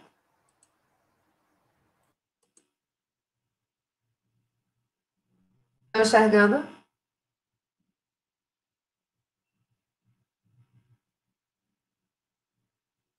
Rebeca, tá tudo ok? Posso começar?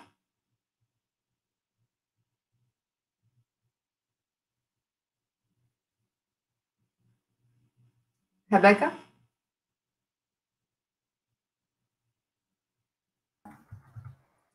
Não estou ouvindo. Eu posso começar, Rebeca? Pode começar, pode. Agora a gente está vendo sua apresentação, pode começar. Ah, tá ok. Bom, então, a gente está no circuito urbano, né, e a ideia da palestra é ser uma perspectiva de gênero da infância para a mobilidade urbana no pós-Covid, e me foi pedido para principalmente falar sobre a questão de gênero.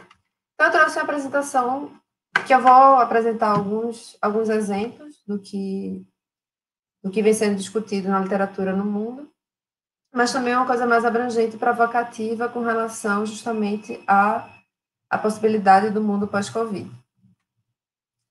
Então, eu queria começar um pouco falando sobre a questão da mobilidade urbana, né? O que é o conceito de mobilidade urbana, que é justamente você conseguir chegar de um ponto a outro.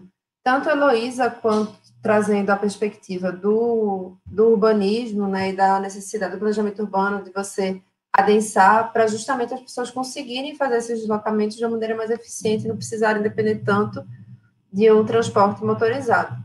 A mesma coisa foi trazida também por Francesco quando ele fala na questão das crianças poderem se deslocarem sozinhas e não necessitarem de ter algum adulto supervisionando. Até quando a gente estava na nossa reunião inicial, eu comentei que eu tive essa experiência ao morar. Eu morei na infância em Valência, e, na verdade, numa cidade, num pueblo fora de Valência. Foi minha primeira experiência enquanto criança, e podendo fazer alguma coisa de fato sozinha, sem a supervisão de adultos, apenas com algumas outras crianças um pouco mais velhas, de 12 anos. Eu e minha irmã, a gente conseguia ir para a escola, ir para o cinema, sem supervisão de adultos. Foi algo inédito na minha vida e algo que eu nunca esqueci. Então, e que aqui no Brasil eu não experienciava de forma alguma, né? Só fui experimentar, acho que já na faculdade, de ter essa liberdade de poder fazer as coisas sozinha e tudo mais. Bom, então, a mobilidade urbana é isso, é você conseguir se deslocar de um ponto A um ponto B. E você não quer, de fato, se deslocar de um ponto A para um ponto B por se deslocar. Você quer se deslocar porque você quer atingir alguma atividade que você precisa desenvolver. Né? No caso de Francesca, as crianças que queriam chegar na escola. E aí, o que acontece? Por ser uma atividade de demanda derivada, quando você tem uma mobilidade urbana falha, todos os outros serviços da cidade também falham. Então, quando você não consegue atingir essas atividades, você não consegue ter uma saúde de qualidade, você não consegue ter uma educação de qualidade, você não consegue que nada funcione bem na cidade, porque as pessoas não vão conseguir acessar esses serviços. E aí, a minha provocação inicial é justamente essa. Então, mas o que acontece quando o planejamento ele é feito de e para um determinado tipo de pessoa, o homem branco? Certo? Então, eu trouxe aqui É isso que a gente vê hoje no nosso planejamento de transportes. O que Francesco colocou é raro. É raro você ter tanto a população quanto as crianças, enfim, outras pessoas envolvidas no processo decisório. Geralmente, o que a gente tem é um processo decisório muito top-down, em que a pessoa que está no nível mais elevado, ela decide como isso vai ser feito, pelo menos na perspectiva da engenharia de transporte, né? Eu acho que talvez no planejamento urbano já exista um pouco mais de diálogo, mas no transporte é muito... Eu acho que é isso porque eu tenho essa especialização. E aí eu trouxe para vocês uma live que foi muito comentada esse ano durante a pandemia, que é justamente isso, assim, você tem 11 homens brancos para tratar sobre o retorno seguro das pessoas no transporte público. Essa live foi muitíssimo criticada, por justamente ser, né, e ainda mais assim, quase todos já com idade bastante avançada. Nada contra as pessoas individualmente, mas quando a gente pensa numa perspectiva de planejamento urbano, a gente precisa pensar que as pessoas elas são muito mais plurais do que isso no Brasil. Né? A gente tem uma maioria da população que é parda e negra, a gente tem 50% da população, um pouco mais, que são mulheres, e nessa imagem a gente tem a representação apenas de um grupo muito específico de pessoas. Teve gente ainda brincando que disseram, não, são homens brancos acima de 60 anos que usam terno, porque quase todos são de terno também. Então, isso não mostra uma pluralidade que é necessária na tomada de decisões. E para que a gente tenha, de fato, uma cidade mais inclusiva, uma cidade mais convidativa, para que todos estejam presentes e possam utilizá-la da melhor forma possível. Com relação à mobilidade de gênero, o que é que a gente tem, né? A gente tem que o papel social atribuído ao gênero, né, aos diferentes sexos, ele tem um impacto na forma como as pessoas se deslocam. Então, por exemplo, a gente tem, quando a gente pega o homem como um conjunto, a gente tem que os homens, em geral, no transporte, na mobilidade, têm um objetivo único. Eles tendem, quando você tem apenas um meio de transporte motorizado, carro ou moto. Geralmente, quem tem a prioridade é o homem mais velho da residência. Os deslocamentos também tendem a ser mais longos.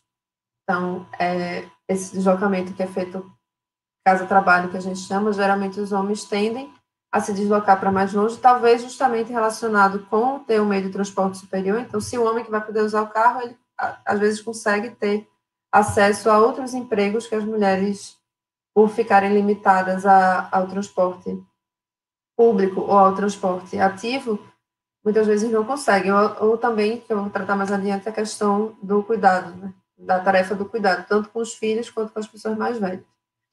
E, no geral, também, os homens se deslocam menos fora do horário de pico. Então, geralmente, o deslocamento dos homens está muito ligado a esse deslocamento no pico da manhã e no pico da tarde, principalmente. Já as mulheres têm diferentes formas de se deslocar. Elas costumam ter objetivos múltiplos, ou seja, elas não saem simplesmente de casa para o trabalho, do trabalho para casa. Elas usam muito mais o transporte público, são maioria no transporte público na maior parte das cidades do Brasil, se não todas, assim, das que eu tenho notícias são maioria. Tem os deslocamentos mais curtos, justamente porque a centralidade delas está mais focada na casa, né? E viajam mais fora do horário de pico. Então, elas tendem a ter em comparação com os homens, né? E aí isso é importante colocar, porque quando a gente pensa, trazendo com o que foi colocado anteriormente, né, da questão do planejamento. Então, aqui em Recife, por exemplo, quando foi feita a primeira pesquisa Origem e Destino recente, que foi com o Objetivo Online, eu questionei muito isso na prefeitura, porque eles disseram que iam fazer apenas, e em várias outras pesquisas de Origem e Destino, muitas vezes você considera apenas os deslocamentos casa-trabalho. Deixa eu só explicar um pouco, que talvez nem todo mundo saiba o que é uma pesquisa Origem e Destino. Pesquisas Origem e Destino são pesquisas que são feitas, deveriam ser feitas periodicamente, assim, geralmente a cada 10 anos, para você compreender as linhas de desejo de deslocamento dentro de uma cidade e, assim, poder fazer um planejamento de onde você iria prever essa infraestrutura no futuro. Então, bom, o Francesco mostrou um pouco isso, né? Ele mostrou ali onde as crianças estavam se deslocando, principalmente, para poder você prever a infraestrutura de calçado. Então, é mais ou menos nesse sentido também. Só que quando eles fizeram a pesquisa aqui em Recife, em 2016, a primeira etapa, eles justamente consideraram apenas os motivos de deslocamento casa-trabalho. E aí eu questionei e eles disseram, não, mas é porque isso representa 80% dos deslocamentos. Tudo bem, mas quem são os 20% que estão sendo deixados de fora? Assim, quantos por cento das mulheres estão sendo deixadas de fora porque você está considerando apenas o deslocamento pendular exclusivamente casa-trabalho, quando a gente sabe que a maioria das mulheres não tem esse tipo de deslocamento? Então, é importante sempre a gente olhar para a estatística de uma forma mais cuidadosa, ao dizer 80%, mas dos outros que não fazem parte desses 80%, quantos estão sendo deixados de fora, não é? Então, aí está um exemplo, né, de um TCC de uma aluna da UFAL, que eu gostei muito dessa ilustração, Maria Clara. Ela mostra justamente a questão das motivações de deslocamento e como isso funciona. As mulheres, elas costumam ter uma forma de deslocamento que a gente chama de encadeada. Então, ela sai de casa, aí usa muitas vezes o transporte motorizado, leva o filho na creche, depois pega o transporte coletivo, vai para o trabalho, depois, novamente, caminha até o mercado para depois, de repente, usar um transporte coletivo e voltar para casa. Então, são esses deslocamentos mais curtos e mais quebrados e com modos mais distintos. Enquanto que os homens tendem a ter esse deslocamento mais simples da casa para o trabalho e de volta. Então, aí foi também um levantamento que ela fez da motivação do deslocamento lá em Maceió. Então, ela tem transporte coletivo 26% de mulheres, 8% são homens, no motorizado 41%, 34%, e os homens principalmente no transporte individual, e as mulheres são minoria, né, nesse sentido. Isso foi da pesquisa Aldeia, justamente, que foi realizada em Maceió em 2015. E essa figura especificamente foi do TCC dessa aluna da arquitetura, Maria Clara. E aí também tem uma outra questão que, em geral, quando a gente considera problemas de mobilidade relacionados a questões de gênero, que sempre aparece de maneira muito forte, que é a questão do medo e do assédio. E que muitas vezes essa preocupação de que os gestores, né, as pessoas que planejam e que tomam as decisões com relação ao transporte, elas muitas vezes, por não terem experienciado isso, por serem homens e nunca terem sofrido esse tipo de constrangimento, muitas vezes até crime, não consegue se colocar na posição do outro, certo? Então, isso foi uma pesquisa que eu fiz com meus alunos na época sobre o vagão rosa que existiu por um curto período aqui no Recife. Então, isso trazia justamente a percepção de homens e mulheres sobre a lotação de carros de metrô no Recife. Então, para a mulher, a lotação era, para 80% das mulheres, a lotação era vista como péssima.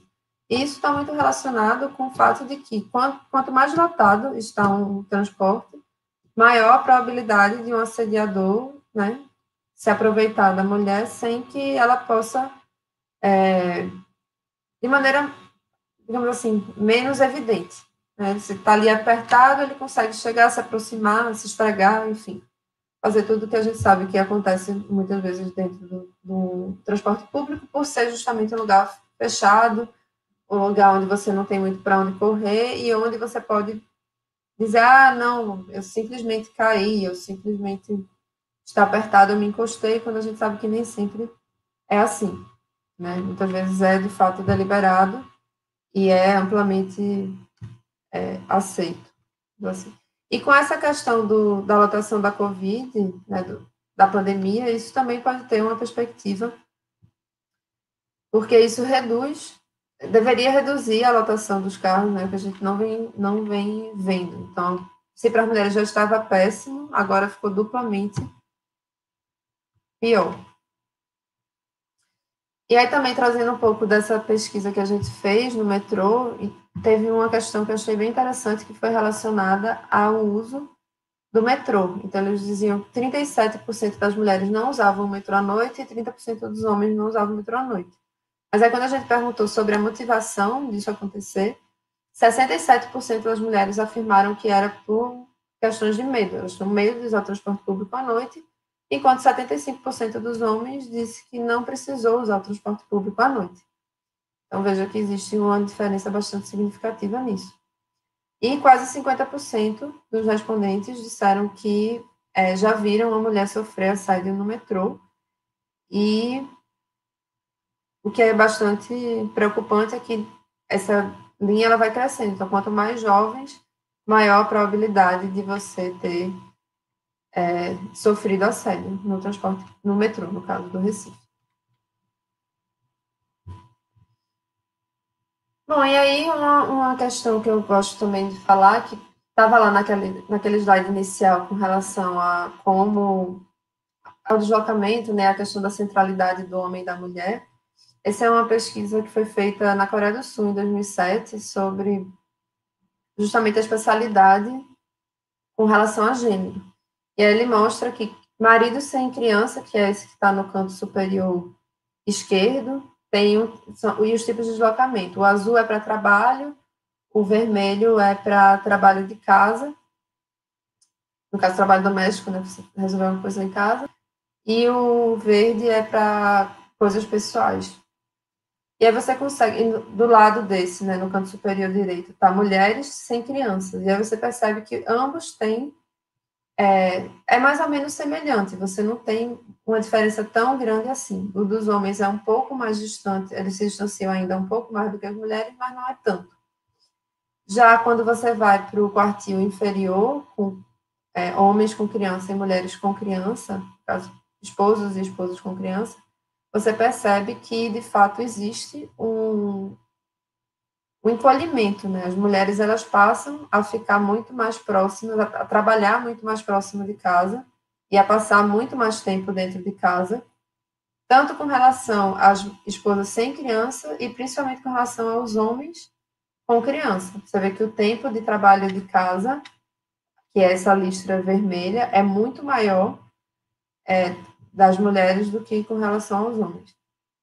E também a questão da quantidade de deslocamentos, que provavelmente esses pontinhos pequenos vermelhos são relacionados a compras, então também é muito mais presente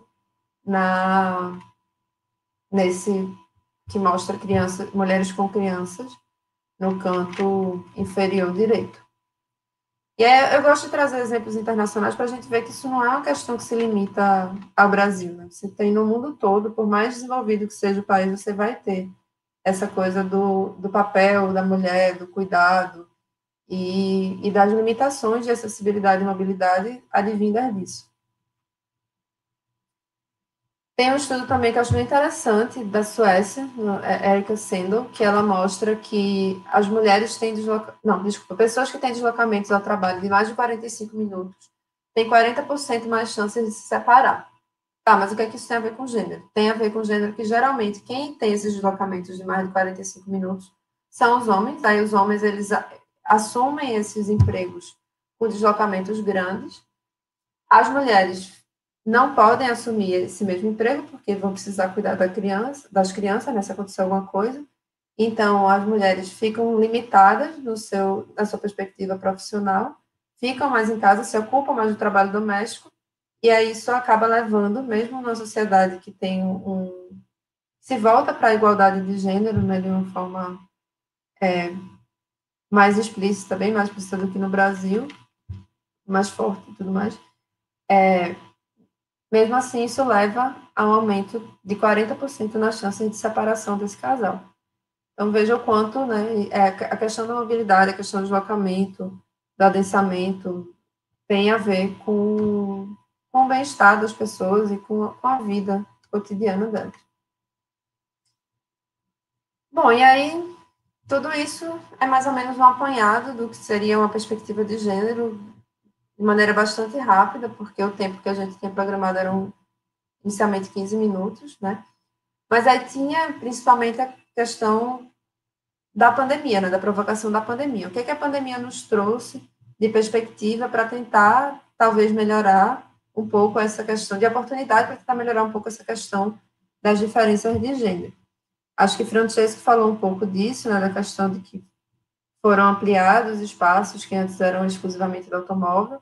Aqui no Brasil, a gente teve poucas iniciativas nesse sentido, poderiam ter havido mais, houve essa oportunidade, né? Não foi tão amplamente aproveitada, mas, enfim, a gente tem esse guia que saiu, que se chama Streets for Pandemic Response, então, a resposta das ruas à pandemia, e da Nactus GDCI.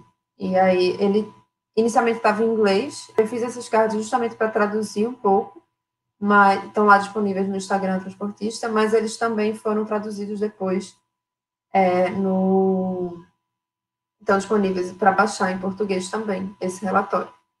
Certo? Então, o que é que foi sugerido como resposta à pandemia pela NACTO, que é a Associação Norte-Americana de Trabalhadores do Transporte, pessoas que trabalham com planejamento de transporte nos Estados Unidos. Eles sugeriram que você aumentasse o espaço para caminhar com distância física e também zonas para filas seguras que não bloqueiam o tráfego. Então, com isso, você melhora a caminhabilidade, como a gente viu. Geralmente são as mulheres que levam as crianças para a escola e as mulheres andam mais a pé, né? Foram alguns dados que eu mostrei aqui de Maceió, mas que isso se repete de maneira geral no Brasil todo, se não no mundo todo. Então, ao melhorar a questão das calçadas, você também está contribuindo para uma melhor caminhabilidade e para que as mulheres possam desempenhar isso de maneira mais segura, principalmente se estiverem com filhos, com carrinho de bebê, enfim, com algum idoso sendo levado para algum tratamento e tudo mais. Bicicleta também, infraestrutura cicloviária é bastante importante para que as mulheres usem, de fato, a bicicleta na cidade. Em cidades como Amsterdã e Copenhague, que têm uma infraestrutura cicloviária bastante robusta, a distribuição de mulheres ciclistas é equivalente à distribuição de pessoas na cidade, ou seja, se tem 50% de mulheres, vão existir 50% de mulheres ciclistas também. Mas no Brasil isso geralmente não acontece. A gente tem, em grandes cidades no Brasil, se você tem 6% de mulheres andando de bicicleta, já é considerado um número bastante alto, porque justamente as mulheres, elas têm um pouco mais de medo de se colocar na rua compartilhando espaço com os carros. Então, para que as mulheres passem a utilizar a bicicleta, é muito importante que a infraestrutura exista. E, obviamente, para crianças também isso é verdade, né?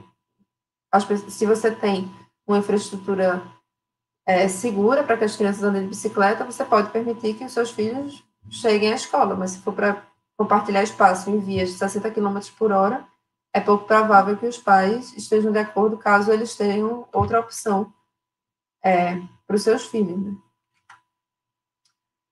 Bom, e aí com relação às ruas acalmadas, também você tem placas e barreiras de entrada para indicar e, enfim, você aumentar, né, essa questão do compartilhamento do espaço, mas com vias de até 30 km por hora, que também traz muito mais segurança para as pessoas se deslocarem em outros modos de transporte, compartilhando espaço com outros veículos.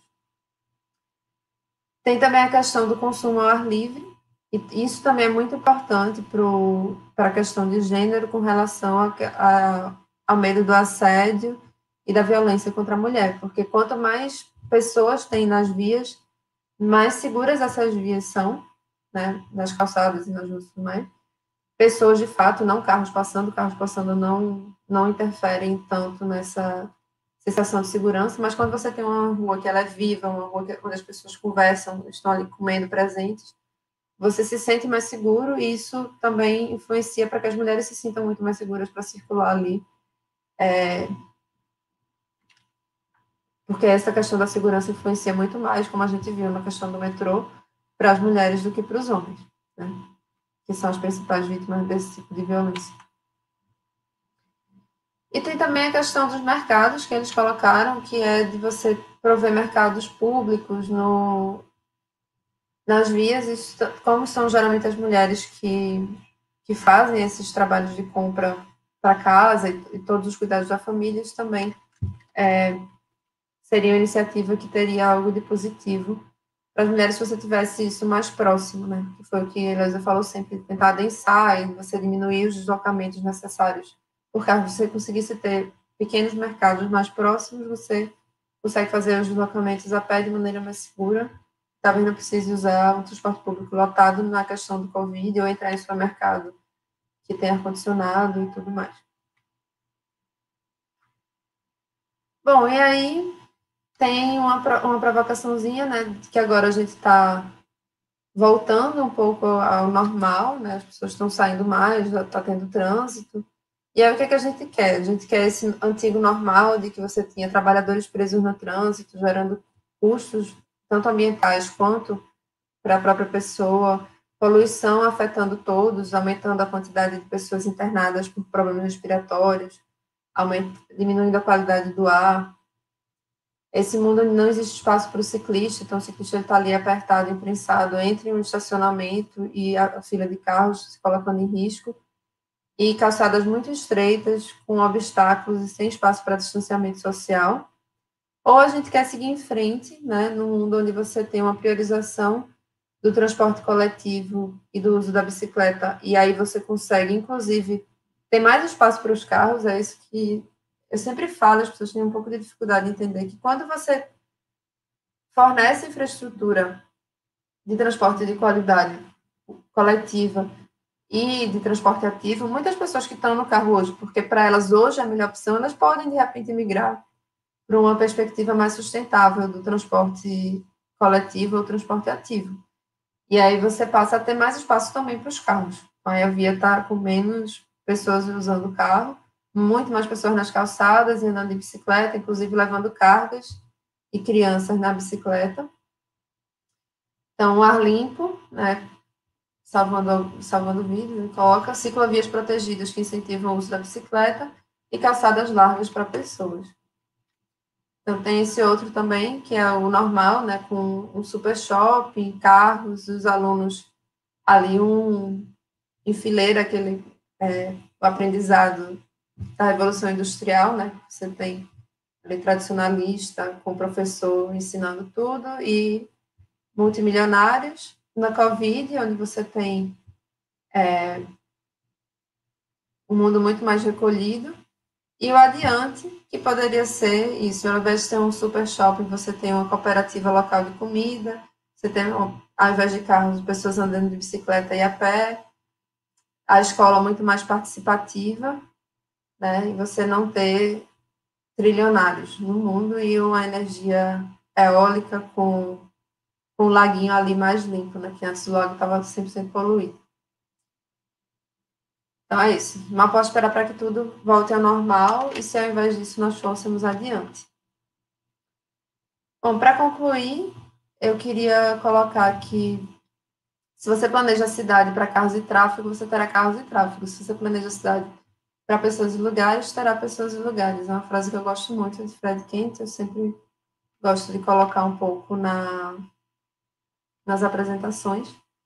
Então, a gente precisa pensar e incluir as pessoas representativas de todos os grupos, né? Pessoas com deficiência, pessoas gordas, mulheres, crianças, pessoas negras, para que a gente consiga, de fato, olhar para essas dores e perceber o que é que elas precisam e planejar a cidade, planejar o transporte de uma maneira mais eficiente e mais convidativa, né? Para que todos possam experimentar, e não que a gente fique sempre repetindo um modelo que data aí da década de 50 e que algumas pessoas insistem em seguir levando adiante. Aqui estão algumas das referências que foram usadas, né, nessa breve apresentação. E meu mais sincero obrigada. Quem quiser, tiver interesse, pode seguir o Instagram Transportista, onde eu compartilho mais informações sobre transporte e mobilidade urbana na rede, e também escutar o podcast, onde era para ser quinzenalmente, mas atualmente está mais para mensalmente. A gente lança um programa mais aprofundado sobre transporte e mobilidade urbana. Tem, inclusive, alguns, né, que a gente trata da questão de gênero, tem um específico que é sobre Brasília e caminhabilidade de mulheres, que trata especificamente dessa questão da mobilidade urbana relacionada à questão de gênero. Então, era isso que eu tinha para compartilhar, para apresentar hoje para vocês. Eu vou interromper aqui agora para ver se tem alguma pergunta lá no chat. Oi, Jéssica. Muito, muito obrigada pela apresentação. Adorei ver os números, né, as pesquisas e isso mostrar os dados, né? Porque assim, a gente tem essa percepção de como as mulheres se deslocam, mas quando a gente vê pesquisas e números é sempre mais interessante. E para mim, assim, o que fica muito claro assim na sua apresentação é como a perspectiva de gênero ela nos ajuda a construir o argumento da densidade, né, da cidade mais compacta, né, onde sejam capazes, possível os deslocamentos ativos, né? Para mim é um dado muito grave quando você diz que as mulheres têm medo, né, e não usam o transporte coletivo à noite, né? E isso restringe a circulação dessas mulheres, a liberdade, a possibilidade dessas mulheres estudarem, a possibilidade dessas mulheres trabalharem em determinado período do dia, né? Que é à noite, e aí eu acho que a gente vai criando essa sociedade cada vez mais, mais desigual. Outro fato assim, importante que você abordou logo no início, e para mim era muito claro isso, é a falta de mulheres pensando o planejamento da mobilidade. Né? Quando assim, a gente chega nas prefeituras para conversar, a gente sempre vê as mulheres nos postos de planejamento urbano, mas quando você chega no setor de tráfego e transporte, você só tem homens, né? E aí a gente tem justamente esse dado que você trouxe tão interessante de que as mulheres e os homens se deslocam de forma completamente diferente, né? Então, assim, como é que, né, como o Franceschi mostrou, né, como as crianças participam do processo de construção do plano de mobilidade, né? Acho que, não sei se você queria comentar um pouco sobre isso. E também apareceu uma pergunta aqui do Rodrigo Pardo, que ele pergunta como foi aceita a proposta do vagão rosa, e se houve aceitação ou foi encarada como uma discriminação? E se você poderia falar um pouco mais a respeito. Certo. Bom, obrigada. Vou responder primeiro a questão da engenharia de transporte, né? Então, isso é algo que bate bastante na nossa área.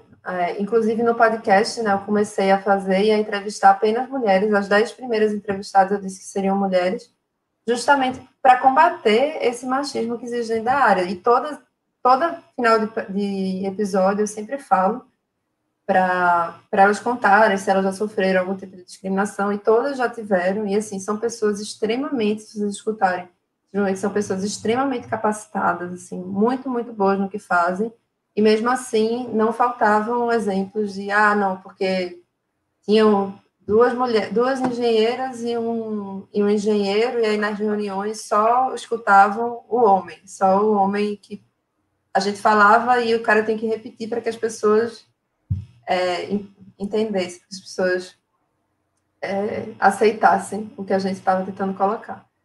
Então, isso é algo que existe, né? É algo que a gente precisa combater, infelizmente, mas eu vejo, assim, tem muitas pessoas se capacitando na área de transporte, eu espero que daqui para frente a gente tenha um cenário mais plural nesse sentido, não só de gênero, né? Eu acho que gênero é uma das questões, mas mais plural em todos os aspectos que eu falei, porque é isso, assim, quando você faz parte de uma minoria, não é uma minoria, mas enfim, de um grupo específico, você tem as suas dores específicas, né? Então, eu nunca vou saber como é que, para um cadeirante, tão bem quanto um cadeirante sabe que são as suas limitações, as suas necessidades. Então, é muito importante que a gente tenha isso na perspectiva do planejamento. Com relação à pergunta de Rodrigo, sim, na época, na verdade, o vagão ele foi parcialmente implementado e durou muito pouco tempo, assim, foi basicamente o tempo que a gente terminou a pesquisa, já não estava mais funcionando bem, porque eram pouquíssimos carros, se eu não me engano, eram 6 carros só, e não tinham em todos os horários, então, muitas vezes, quando a gente foi fazer pesquisa, a gente perguntava se as mulheres usavam, se conheciam, muitas diziam que não usavam porque tinham muito poucos, elas não iam ficar esperando para ter. Mas com relação à aceitação, foi bastante alta, assim, as mulheres que usavam, de fato, o metrô do Recife, elas viam com bons olhos o fato de existir um vagão específico para elas, né? É claro que isso também é uma forma de segregação. Inclusive, no Japão, eles já batem muito sobre isso, porque tem não só vagões, mas tem academia, bares, andares de hotel completos só para mulheres, justamente por conta desse medo do assédio. Então, foi uma coisa também que eu não sei se a Rebeca também passou por isso quando ela foi para a China, mas era uma coisa que eu percebi bastante lá, que você não tinha nunca quarto compartilhado, assim, os quartos eram sempre separados por sexo. Eu acho que na Ásia eles têm, não sei se é uma questão cultural, mas eles têm essa questão da segregação bem forte, bem mais forte do que aqui.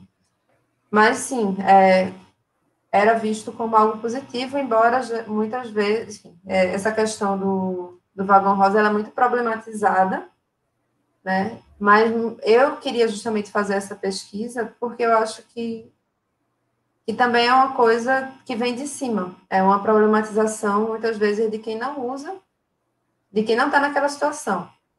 É óbvio que a gente idealmente não quer ser segregado, né? Ninguém quer ficar ali excluído, separado. Mas para uma pessoa que usa o transporte público, que sofre diariamente assédio, se ela está achando que aquilo é positivo, não sou eu que não uso o transporte diariamente e vou dizer que é aquilo que está errado. Eu acho que a gente deve fazer o possível para tentar aliviar as dores de quaisquer que sejam elas. Então, acho que se estava funcionando nesse sentido, a política poderia, sim, ser mantida. Embora eu sei que tem muito debate, tem muita gente que discorda dessa posição, mas eu vejo assim, se as pessoas que usam acham que é uma política necessária, embora não seja a política ideal, embora a gente precise trabalhar muito em outros sentidos e em outros aspectos para que ela não precise existir, né? O ideal seria que ela não existisse. É como cotas. A gente queria que não precisassem que as cotas existissem, mas elas precisam existir para que a gente consiga atingir uma sociedade mais igual no futuro. Então, eu encaro um pouco nesse sentido também. É isso. Bom, eu acho que a gente pode voltar aos nossos os 3 participantes. Estamos já há 1h50 aqui, bastante tempo. A gente tinha estipulado 2 horas. Vou perguntar a Dália se ainda tem alguma pergunta a mais para a gente que apareceu, para a gente responder. E se não houver perguntas, ou, enfim, tiveram outras perguntas que não deu para responder todas, mas talvez abrir para a gente fazer as considerações finais, assim, cada palestrante fazer uma consideração final, assim, depois de todas as perspectivas postas. Elô, quer começar? Eu acho que foi um debate super interessante e eu acho que todo mundo trouxe esse ponto dessa necessidade que o Covid mostrou a necessidade de uma cidade mais sustentável, mais densa, com menos deslocamentos e com a priorização dos pedestres. Eu acho, a Rebeca uma vez me traduziu o que significa mobilidade ativa em francês, e a tradução seria mobilidade doce. Eu acho que é isso que a gente precisa, né? O que o Covid vai deixar, o pós-Covid deveria deixar, é uma cidade doce, é uma cidade pensada para as pessoas, para as crianças, que todas as vozes, que a Jéssica coloca, que todas as vozes sejam ouvidas, que as suas necessidades sejam sanadas. E eu acho que esse pensamento de desenvolvimento sustentável e em cidade inteligente é isso, é olhar uma cidade que é para as pessoas e que para isso a gente precisa que ela seja mais compacta, com mobilidade ativa, com infraestrutura instalada, e que isso também vai sanar questões de saúde, né? Acho que essas são as minhas considerações. Francesca? Boa tarde. Eu acho como Heloísa, temos que aproveitar Covid e outras pandemias, outros problemas que possivelmente vamos a ter nos próximos anos para criar isso, cidades mais amáveis, o que nós falamos, não? E eu acho muito importante isso também, a participação cidadã, e não nos processos gerados pela prefeitura, sino a participação cidadã de base, não? Da nossa experiência, eu acho que a prefeitura escuta muito a gente, muito mais do que nós acreditamos, sobretudo quando nós damos um projeto para a prefeitura, não? Porque finalmente nós estamos fazendo o trabalho que eles deveriam estar fazendo. Então, eu acho isso, não? Que para fazer bairros mais sustentáveis, mais acessíveis, com um desenho urbano mais adaptado para as pessoas, e, sobretudo, muita participação de base. Acho isso. Obrigada, Francisca. Jéssica? Não, eu concordo com tudo que foi posto. Eu acho que a participação popular é muito importante. Eu acho que, inclusive, eu sempre tento estimular meus alunos a se engajarem, né, em grupos, em associações, em grupos políticos, porque eu acho que muitas vezes a juventude ela está um pouco alheia e é preciso que preciso e é importante, acho que traz muitas oportunidades também, essa questão do engajamento com a cidade, com o seu bairro, e tentar, de fato, fazer alguma mudança.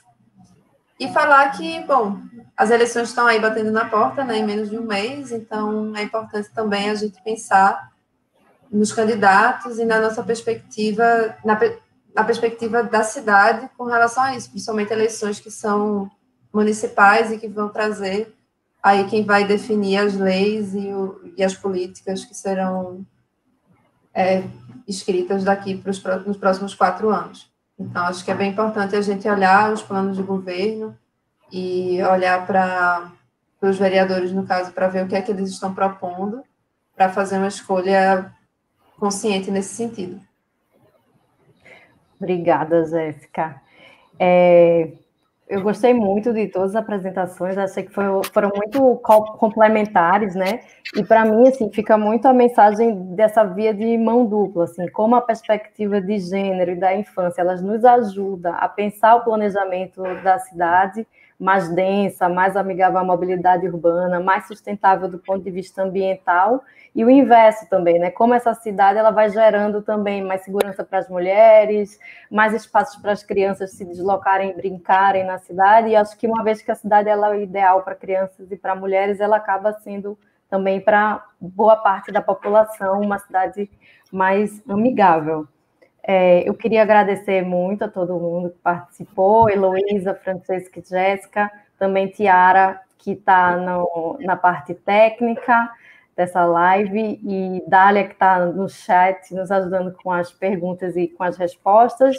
Hoje eu estou aqui como mediadora, mas eu gostaria de dizer que a gente montou esse webinário, né, essa proposta juntas, então, junto com Francesca e com Heloísa, a gente foi criando, né, toda essa, o que a gente queria falar, já reflexões que faziam parte do nosso trabalho, e convidamos Jéssica para dar, né, essa consistência mais teórica, né, de quem vem da academia e agregar um pouco ao nosso trabalho, e muito obrigada a todo mundo. Não sei se alguém quer mais fazer uma consideração, mas para mim eu acho que já foi. Assim, só agradecer a todo mundo que teve também paciência de nos escutar por 2 horas.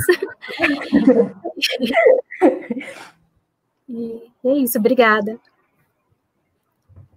Da minha parte também. Obrigado a tudo. Também queria agradecer o convite da IDOM, né, que eu sou a única externa, e dizer que foi um prazer aprender com a Heloísa e Francesca e debater aqui também com Rebeca. É isso, obrigada, pessoal. Muito obrigada. Tchau, boa tarde, Tchau. obrigado. Tchau, boa tarde.